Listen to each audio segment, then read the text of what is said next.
ಅದಕ್ಕೆ ಇನ್ನಾದ್ರೂ ಎಚ್ಚೆತ್ಕೊಳ್ಬೇಕು, ಸಮಾಜ ಎಚ್ಚೆತ್ಕೊಳ್ಬೇಕು. ಆ ಪರೀಕ್ಷೆ ಮಾಡೋದ್ ಕಲಿಬೇಕು.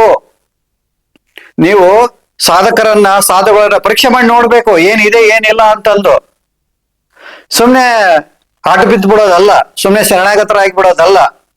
ನೀವು ಹೇಳ್ಬೇಕು, ನೋಡಿ ನಿಮ್ಮ ಮಠದವರು ಸೀನಿಯರ್ ಸಾಧುಗಳು ಹಿಂಗೆಲ್ಲ ಸಾಧನೆ ಮಾಡಿ ಹಿಂಗೆಲ್ಲ ಚಮತ್ಕಾರ ಮಾಡಿ ಹೋಗಿದ್ದಾರೆ, ನೀವೇನ್ ಮಾಡ್ತಾ ಇದ್ದೀರಾ? ನೀವು ಪ್ರಯತ್ನ ಮಾಡಿ ತೋರಿಸಿ ಅನ್ಬೇಕು ನೀವು. ಆವಾಗ ಎಲ್ಲರ ಬಣ್ಣ ಬಯಲಿಗೆ ಬರುತ್ತೆ. ಅದಕ್ಕೆ ಇದು ಭಾರತ ಎಂಬುದು ಪುಣ್ಯ ಭೂಮಿ. ಇದು ಅನೇಕ ಜನ ಈ ಮಣ್ಣಿನ, ಈ ದೇಶದ ಹೆಸರನ್ನು ಕಳೀತಾ ಇದ್ದಾರೆ.